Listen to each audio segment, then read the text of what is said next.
Dan, that's right. It's only been a couple of weeks since Southwest experienced a lot of different delays and cancellations, and weeks later, travelers are in a similar situation. Well, Amanda Kurt, there is still a lot of work to be done here inside of Housing Works Cannabis Company. There is serious damage left behind. We want you to take a look. We're here on Shotwell Avenue, and putting this fire out, it was not an easy task. These display windows in front of facets, they were once covered in beautiful jewelry. They're now empty, but as are the glass casings inside the store. We spoke to the owner that tells us about $2 million worth of engagement rings, all robbed in under a minute. Christy, I wish you could be here to just smell the food right here in Morgan's restaurant. We're lucky enough to have a table right here on opening night. Now, the owners tell me they knew something was wrong the moment they pulled up Tuesday morning to find just these leftover wood planks left behind. The snow, it is continuing to come down pretty heavy out here. It's one of those nights where dressing in layers is important, and that's going to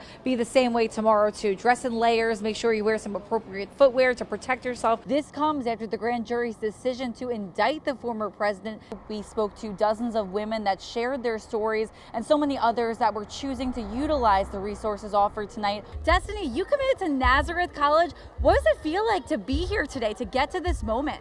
Right now, since I'm in the water, I might as well get my workout in. Reporting from Brooklyn Bridge Park Boathouse, I'm Mary-Lyn Buckley, News 12, here we go. And with such a great group today, they are so excited to embark on their new journey. So reporting in Fort Greene, Mary-Lyn Buckley, News 12! It is a much calmer and quieter scene here outside of the courthouse, but we were here and so were thousands of people the moment that former President Donald Trump walked into Manhattan Criminal Court and pleaded not guilty to 34 counts of falsifying business records. Former President Donald Trump walked into Manhattan Criminal Court for the first time ever as a former president that has faced criminal charges. While inside, dueling protests erupted outside the courtroom. He's not going to go to jail. He's paying a high price for us. As pro-Trump supporters filled the park and the streets, while counter-protesters also making their voices heard. Trump's defense team spoke out following his arraignment hearing, saying they are prepared to fight to the end. While everyone is not above the law, no one's below it either. And if this man's name was not Donald J. Trump, there is no scenario we'd all be here today. Please understand that based on these charges. While Manhattan District Attorney Alvin Bragg also making a statement, saying new evidence has come forward. We today uphold our solemn responsibility to ensure that everyone stands equal before the law.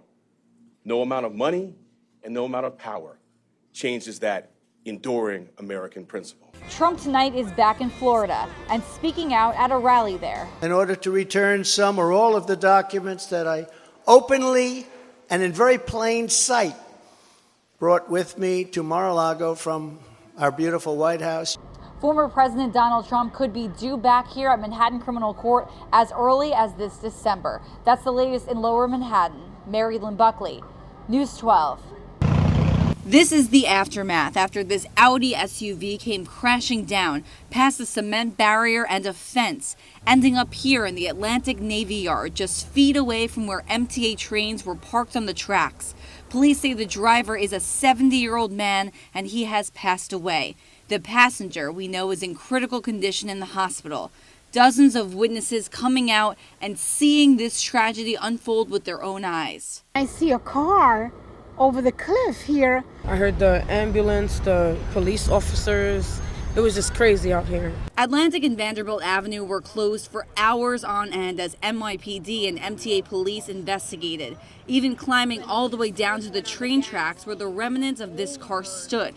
We saw the windows smashed, car crushed to pieces, and even the airbags deployed. Martina Concepcion struggled to look away from the scene. She says she watched this tragedy unfold. And I am so devastated and so hurt behind this for the family. Nobody deserves to die like this. MTA officials tell us this accident hasn't caused any routes to be impacted, but it missed the trains parked here by just a few feet and took several hours before a tow truck could get to this location and safely remove it.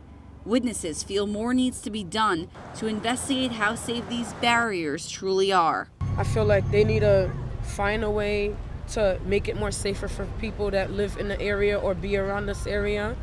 You know, it's just so unsafe. Anyone could just climb over this and just jump down. We did see police officers paying very close attention down on the tracks, but something that pedestrians and drivers on the road are being mindful tonight. Right here, there still is no barrier. The concrete barrier is gone. The fence, again, kind of hanging on by a thread. It's something that people say they want to be fixed immediately, but as for now, police say they are still investigating at this time. They believe the driver suffered a medical emergency, and that's what they believe caused him to crash. That's the latest right here. We're in Prospect Heights. I'm Mary-Lyn Buckley, News 12. Go right down the street with all the stores. You got it. Meet the new eyes and ears of Brooklyn's 48th district. This is the Asian Community Watch Group, and get used to seeing them out and about and on the lookout for crime. Crimes against the Asian American community has been obviously on the rise. Councilmember Ina Vernikoff sat down with members of the Asian community who she says came to her concerned about Asian hate crimes. I thought about the great model that we have in the Jewish community, which is organizations like Shomrim and Shmira, and I figured, hey, why don't we make something like this, create something like this in the Asian community?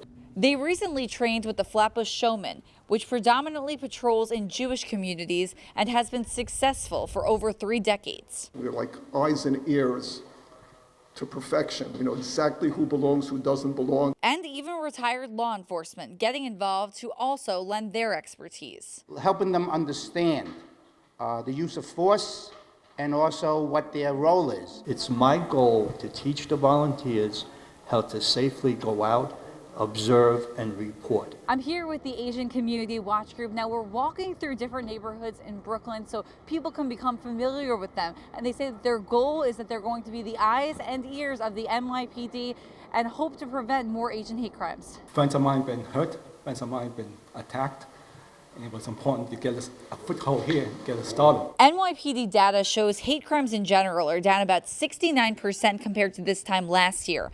And with these new watchdogs on patrol, they hope that number continues to decrease.